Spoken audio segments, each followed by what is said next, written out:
कच्छ, गुजरात। अपनी अनेक विशिष्टताओं के लिए देश भर में प्रसिद्ध ये जिला भारत का सबसे बड़ा जिला है। आज कच्छ पर्यटन, पर्यावरण, उद्योग और ऊर्जा जैसे क्षेत्रों में अपनी एक खास पहचान रखता है। लेकिन एक समय ऐसा भी था जब एक भीषण भूकंप ने इस जिले को पूरी तरह से झकझोर दिया था। उस समय इस जिले का सबसे अधिक प्रभावित क्षेत्र था चौबारी गांव।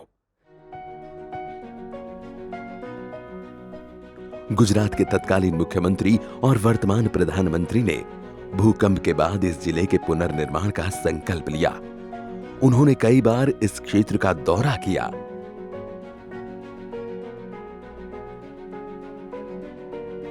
2001 में एक बड़ा भूकंप आया और इतनी तीव्रता थी कि पूरा गांव तहस-नहस हो गया था। पूरा गांव तो क्या, पूरे कच्छ में उसकी इफेक्ट थी। जो भी मकान थे, जो भी मंजिलें थी, वो सब मलबे के ढेर में बदल गया था।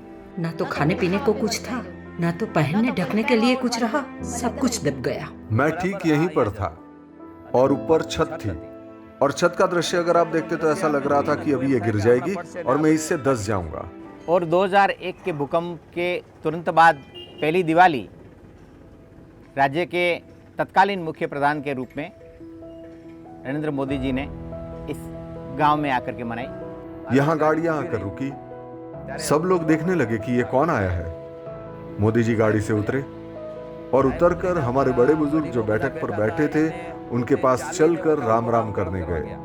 हाँ, मिला था वो बस स्टैंड है, उधर गाड़ी में आता था, मैं उधर ऐसा बैठा था, नीचे उतर कर खुद आके हाथ मिला मेरे से। आज देश के प्रधानमंत्री हमारे मुख्यमंत्री ने बैठक पर आकर बुजुर्गों को राम राम किया। उसके बाद उन्होंने सबसे कहा कि गांव में सब कुछ देखना चाहते हैं। किसी ने कहा कि गाड़ी निकालिए, तब साहब ने कहा गाड़ी नहीं, हमें पैदल ही जाना है। आखा गांव में मुलाकात किया, घूमा पूरा दिन। बच्चों को, बुजुर्गों को, युवाओं को मिले, काफी टाइम यहाँ निकाला। यहाँ हमने खाना खिलाया था, न मेरी भाई के घर मोदी जी ने खाना खाया था। उसके बाद हम यहाँ से गए शिव मंदिर, जो कि पांडवों के समय का है। यहाँ हम बैठे हैं इसी मंदिर में। ये मंदिर तो टूटा हुआ था। लोगों के साथ दिवाली के सुख दुख बांटे और मंदिर में पूजा अर्चना किया। मोदी जी ने लोगों से कहा कि आप सब लोग दिए लेकर के आइए। उसके बाद 500 दिए मंगवाया साहब ने और उसके बाद सबने वे 500 से अधिक लोग जिनकी मृत्यु हुई थी उनके नाम से दिए प्रज्वलित किए। और दिए प्रज्वलित करने के बाद साहब ने जिनकी मृत्यु हुई थी उन्हें श्रद्धांजलि दी। जो उनमें एक देखा मैंने, जो छोटे छोटे बिछड़े हुए हैं उनको वो मिलते हैं गले। जो बड़े बड़े लोग, नेता लोग, उनको बोला बाद में बात करेंगे, वो खुद आके इनको मिलते हैं, इनको आने दो हमारे पास, इनकी क्या प्रॉब्लम है वो सॉल्व करते हैं। साहब ने बाद में चर्चा की, पूछा कि बताइए आपको क्या क्या तकलीफें हैं। तब सबने कहा कि हमारे पास कुछ नहीं बचा, मकान से लेकर खेतीबाड़ी तक कुछ भी नहीं बचा, सिर्फ जमीनें हैं और कुछ नहीं। साहब ने कहा कि कोई बात नहीं, आपका सब कुछ ठीक हो जाएगा, आप लोगों को हिम्मत रखनी है। उसके बाद उन्होंने सबसे कहा कि आइए अब हम सब मिलकर एक रामधुन शुरू करते हैं।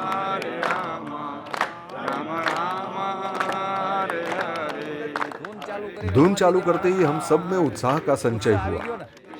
तब से लेकर आज तक हमारे मन में किसी भी चीज का डर नहीं रहा। मानो भगवान ने खुद आकर हमसे धुन शुरू करवाई और कहा कि जाओ तुम्हारा सब कुछ ठीक हो जाएगा। और तब से लेकर अब तक जो भी काम उन्होंने किए, हमारे चौबारी गांव का 1.25 गुना फायदा होता है। धीमे धीमे धीमे धीमे करके पूरा विकास हो गया, मकान बन गया और सरकारी कोई भी कचहरियाँ थी वो बन गई। जगह जगह फिर से प्राथमिक विद्यालय बने, जगह जगह हाई स्कूल बने। पहले सिर्फ भचाऊ से चौबारी तक की रोड थी, उसके बाद चारों तरफ रोड बन गई। हमारे चौबारी गांव के विकास की अगर बात की जाए तो सबसे बड़ा विकास तो कैनाल से हुआ है। किसानों के जीवन की सबसे जरूरी चीज आज हमें मिल चुकी है। कोई भी शुभ कार्य की शुरुआत यहाँ से होती है। यहाँ से शुरू किया था मोदी जी ने, तो आज पूरा देश में हम देख रहे हैं कि जो नींव रखी थी यहाँ से वो पूरे देश में आज फली फूली है और पूरा देश गर्व ले रहा है।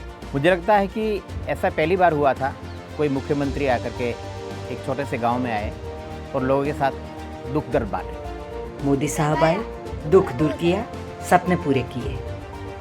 जब यहाँ भूकंप आया तो दुनिया को लगता था कि बस खत्म, अब कुछ नहीं हो सकता, और कच्छ मौत की चादर ओढ़ करके सोया खुद भूकंप में। लेकिन साथियों, मैंने कभी मेरा विश्वास खोया नहीं था।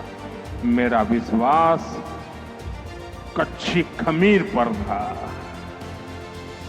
और साथियों, कच्छ ने दिखा दिया कि उम्मीद और निरंतर परिश्रम से स्थितियों को पलटा जाता है, आपत्ति को अवसर में बदला जा सकता है और इच्छित सिद्धियों को प्राप्त किया जाता है।